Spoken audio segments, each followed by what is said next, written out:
আদাব doctor Zakir Naik sir. আমার নাম ভেঙ্কটাচামা। আমি গত কয়েক বছর ধরে এক মুসলিম মহিলার সাথে আছি। আমার প্রশ্নটা হলো, সবাই বলে কোনো ধর্মই খারাপ কথা বলে না, কিন্তু মুসলিমরা কেন অন্য ধর্মের লোকদের ইসলাম গ্রহণ করতে বলে?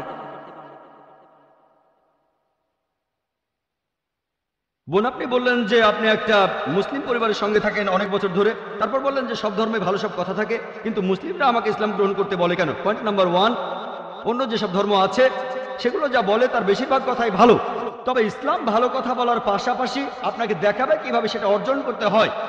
আমি উদাহরণও দিয়েছি, সব ধর্মই বলে চুরি করো না, ইসলাম একই কথা বলে, তবে ইসলাম দেখিয়ে দেয় কিভাবে সেই অবস্থানে যাবেন যেখানে কেউ চুরি করে না। জাকাত দেন, সাহায্য করেন, এরপর কেউ চুরি করলে তার হাত কেটে ফেলেন, তাহলে চুরি করা বন্ধ হয়ে যাবে, কোনো অপরাধ থাকবে না। এজন্যই আমি বলেছিলাম যে ইসলাম ভালো কথা বলার পাশাপাশি আপনাকে দেখিয়ে দেবে কিভাবে সেটা অর্জন করতে হয়। 2 নম্বর পয়েন্ট, আমি বিভিন্ন ধর্মের একজন ছাত্র হিসেবে বলছি, যদি আপনি হিন্দু ধর্মগ্রন্থগুলো মেনে চলেন, মনে হয় আপনি হিন্দু, যদি হিন্দু ধর্মগ্রন্থগুলো মেনে চলেন, যদি একজন ভালো হিন্দু হন, আপনাদের ধর্মগ্রন্থই বলছে ঈশ্বর মাত্র একজন। আমার লেকচারে অনেক হিন্দু ধর্মগ্রন্থের উদ্ধৃতি দিয়েছি, এক ঈশ্বর। আপনাদের ধর্মগ্রন্থ বলছে মূর্তি পূজা করবে না। ভগবদ্গীতার 7 অধ্যায়ের 20 অনুচ্ছেদ বলছে জাগতিক আকাঙ্ক্ষা যাদের বুদ্ধিকে আচ্ছন্ন করে রেখেছে তারা নকল ঈশ্বরের পূজা করে, তারা মূর্তি পূজা করে। এক ঈশ্বরে বিশ্বাস করতে হবে। আজকে আমার লেকচারে বলেছিলাম বিশ্বাস করতে হবে অন্তিম ঋষিকে, কল্কি অবতার, যার বাবার নাম হবে বিষ্ণু ইয়াস আব্দুল্লাহ, তার মায়ের নাম হবে সুমতি আমিনা। তিনি জন্মগ্রহণ করবেন সাম্বালা নামের গ্রামে মক্কা। তিনি জন্মাবেন সাম্বালা শহরের প্রধানের ঘরে, মক্কার প্রধানের ঘরে। তিনি হবেন পুরো মানুষ জাতির পথপ্রদর্শক। তিনি আলোকপ্রাপ্ত হবেন রাতের বেলায় একটা গুহায়। তিনি উত্তর দিকে গিয়ে আবার ফিরে আসবেন। ঈশ্বর তাকে 8টা গুণ দেবেন। তিনি হবেন পৃথিবীর সব মানুষের পথপ্রদর্শক। তিনি একটা ঘোড়ায় চড়বেন, ডান হাতে থাকবে একটা তরবারি, 4 জন সহচর থাকবে তাকে বিভিন্ন সময় ফেরেশতাগণ সাহায্য করবেন। এরকম আরো অনেক অনেক। এই মানুষটা কে?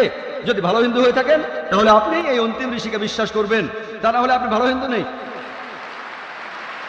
যদি ভালো হিন্দু হয়ে থাকেন তাহলে এক ঈশ্বর বিশ্বাস করবেন, তাহলে আপনি মূর্তি পূজা করবেন না। নাতাস্তি প্রতিমা আস্তি, মহান ঈশ্বর, তার কোনো প্রতিমা নেই, তার কোনো প্রতিমূর্তি নেই, তার কোনো ছবি নেই, তার কোনো ফটোগ্রাফ নেই, তার কোনো ভাস্কর্য নেই।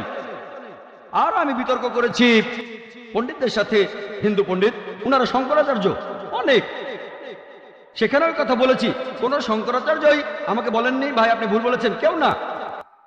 একটা বিতর্ক করেছিলাম শ্রী শ্রী রবিশঙ্করের সাথে 21শে জানুয়ারিতে। তিনি ইন্ডিয়ায় হিন্দুদের মাঝে খুবই জনপ্রিয় গুরু, আর্ট অফ লিভিং। আমি তাকে বলেছিলাম আর্ট অফ লিভিং এর শ্রেষ্ঠ বই হলো এই পবিত্র কোরআন। আমি তাকে মুসলিমদের আর্ট অফ লিভিং এ আমন্ত্রণ জানিয়েছিলাম। আমরা সংখ্যায় এখন 130 কোটি, 130 কোটি মুসলিম। আমি তাকে আমন্ত্রণ জানিয়েছিলাম, যদি তিনি ধর্মগ্রন্থগুলো মানেন, তিনি বেদের উপরে একজন বিশেষজ্ঞ, তাকে এটা মানতেই হবে। একইভাবে বোন, আপনাকে বুঝতে হবে অন্য সব ধর্মগ্রন্থগুলো হয়তো আল্লাহর বাণী আপনি বলছেন, সময় বদলানোর সাথে সাথে সেগুলোও কিন্তু বদলে গেছে। স্বামী বিবেকানন্দ বলেছেন বেদের 99%ই হারিয়ে গেছে, বাকি যে 1% আছে সেটা আমাদের কঠোরভাবে মানতে হবে। কঠোরভাবে মানে অন্তিম ঋষিকেও মানতে হবে। তাহলে কঠোরভাবে মানলে আপনি মোহাম্মদ সাল্লাল্লাহু আলাইহি ওয়াসাল্লামকেও মানবেন, আপনি কোরআনকেও মানবেন। আর আমি আপনাকে এখানে আমন্ত্রণ জানাচ্ছি, এই শান্তির ধর্মে আমন্ত্রণ জানাচ্ছি, যাতে করে আপনি আল্লাহর কাছাকাছি আসতে পারেন। এবারের প্রশ্ন আমার বাম দিকের মাইক থেকে। ইসলাম ধর্মে পাপের সংজ্ঞাটা কি? পাপের প্রকারভেদগুলো কি? আর এই পাপের সাথে হিন্দু আর খ্রিস্টান ধর্মে যে পাপের কথা বলা হয়েছে তার পার্থক্য কি? ধন্যবাদ ভাই, আপনি প্রশ্ন করলেন যে ইসলাম ধর্মে পাপের সংজ্ঞাটা কি, আর হিন্দুইজম বা খ্রিস্টান ধর্মের পাপের সাথে এর পার্থক্যটা কোথায়। এক কথায় পাপ মানে আল্লাহর আদেশগুলো অমান্য করা। আল্লাহ আমাদের নির্দেশ দিয়েছেন, যদি তার বিরুদ্ধে যান সেটাই পাপ। যেমন ধরেন আল্লাহ তাআলা বলেছেন তোমরা প্রার্থনা করো, যদি প্রার্থনা না করেন তাহলে পাপ করছেন।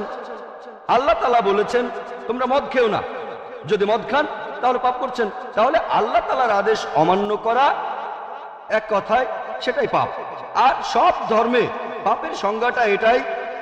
হিন্দু আর খ্রিস্টান ধর্ম একই কথা বলছে। আশা করি উত্তরটা পেয়েছি। এবারের প্রশ্ন আমার বাম দিকের মাইক থেকে। আমি অ্যান্টনি, আমি ফিলোসফির একজন ছাত্র।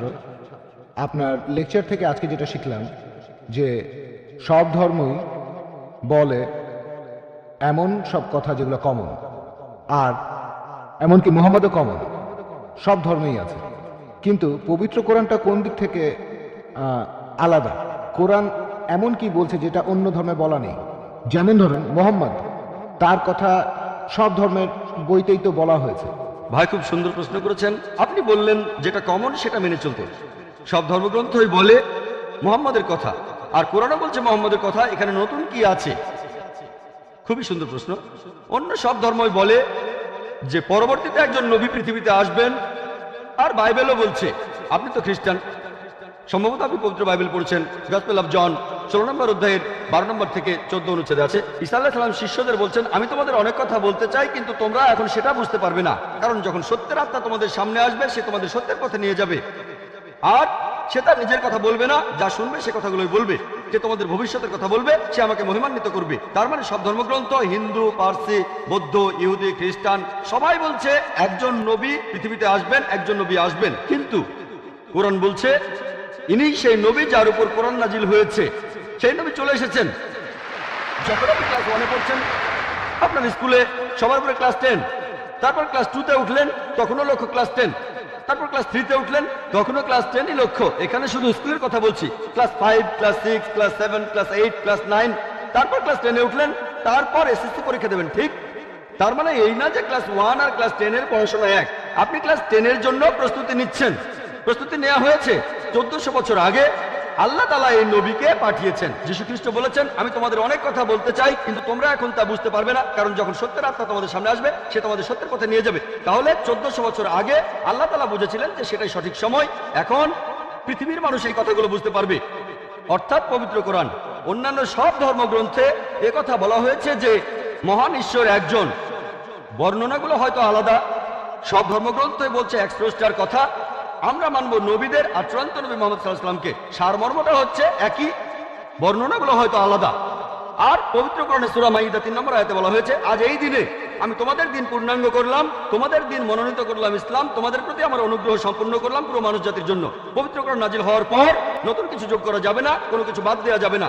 আমি এই কথা আগেও বলেছি। আপনারা তো বলেন ওল্ড টেস্টামেন্ট আর নিউ টেস্টামেন্ট, পবিত্র কোরআন হলো লাস্ট টেস্টামেন্ট। তাহলে পার্থক্যটা হলো এই পবিত্র কোরআন হলো শেষ কিতাব, আল্লাহ তাআলার নাজিলকৃত লাস্ট টেস্টামেন্ট। আপনারা বলেন ওল্ড টেস্টামেন্ট আর নিউ টেস্টামেন্ট। পবিত্র কোরআন হলো লাস্ট টেস্টামেন্ট। অন্য সব ধর্মগ্রন্থ সেগুলো বলছে একটা বইয়ের কথা, পবিত্র কোরআন মুহাম্মদ সাল্লাল্লাহু আলাইহি ওয়াসাল্লামের ক্ষেত্রে একই কথা।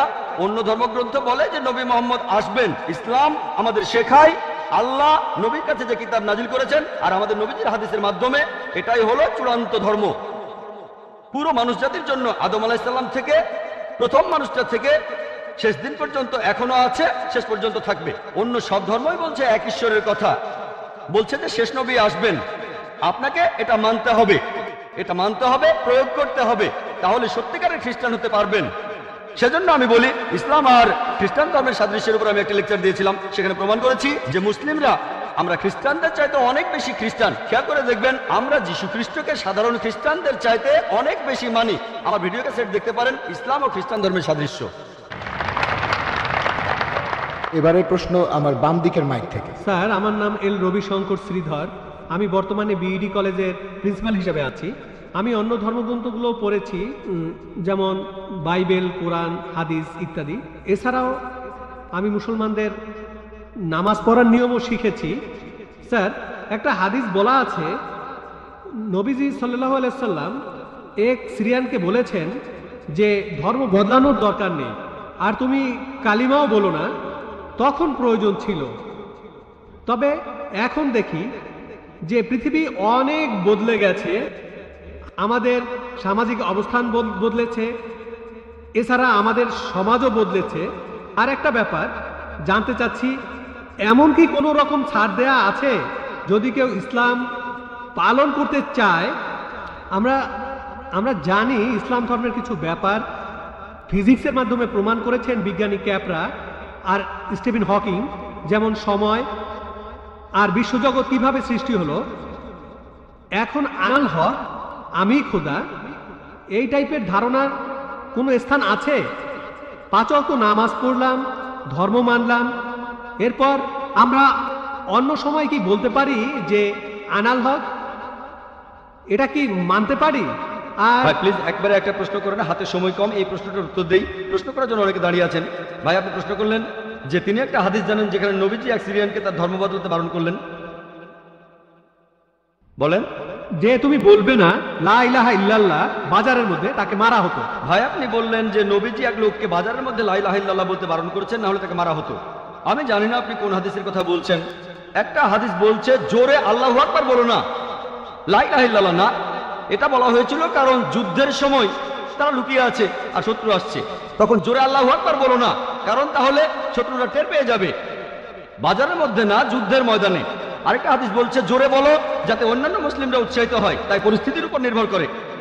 নবীজি একবার বলেছেন যুদ্ধের ময়দানে বলো আল্লাহু আকবার, এতে মুসলিমদের সাহস বাড়বে। কিন্তু অন্য সময়ে যখন লুকিয়ে আছেন তখন জোরে বললে শত্রুরা টের পাবে। তাই এক এক পরিস্থিতিতে এক এক রকম কাজ। আপনার প্রশ্নে আসি, ইসলামের পাশাপাশি অন্যান্য জিনিস মানা যাবে কিনা, যেমন সক্রেটিস বা অন্য কারো কথা বা কোনো বিজ্ঞানীর কথা। এছাড়াও আনাল হক, ইসলামের পাশাপাশি অন্য বিষয়ের ব্যাপারে বলি, যদি সেগুলো কোরআন আর হাদিসের বিরুদ্ধে না যায় কোনো সমস্যা নেই। যদি সেটা কোরআন আর হাদিসের সাথে মিলে যায় সেটা আমাদের মানতে হবে। সেটা হতে পারে যে কোনো বিষয়, হোক বিজ্ঞান, ভূগোল বা ইতিহাস, হোক হিন্দু, ইসলাম, খ্রিস্টান ধর্ম, ইহুদি ধর্ম। যদি সেটা পবিত্র কোরআনে উল্লেখ করা থাকে তাহলে সেটা আমাদের মানা ফরজ। যদি সেই কথাটার উল্লেখ কোরআনে না থাকে আর কোরআনের বিরুদ্ধে না যায় সেটা মানতে পারেন, মুবাহ, ঐচ্ছিক। কিন্তু যদি সেই কথাটা কোরআনের বিরুদ্ধে যায় সেটা হারাম, সেটা নিষিদ্ধ। এই তিনটা হতে পারে, তিনটা ফলাফল পাবেন। আপনি বললেন যে ইসলাম তাওহীদে বিশ্বাস করে, 5 ওয়াক্ত নামাজ। ইসলাম আনাল হকে বিশ্বাস করে কিনা? আনাল হক নিজেকে আল্লাহ দাবি করা, এটা শিরক, এটা তাওহীদের বিরুদ্ধে যায়। এটা বলতে পারেন না যে আপনি তাওহীদও মানেন আবার একাধিক ঈশ্বরে বিশ্বাস করেন। আপনি তাওহীদ মানেন আবার বলছেন আমি আল্লাহ, দুটো আসলে বিপরীত।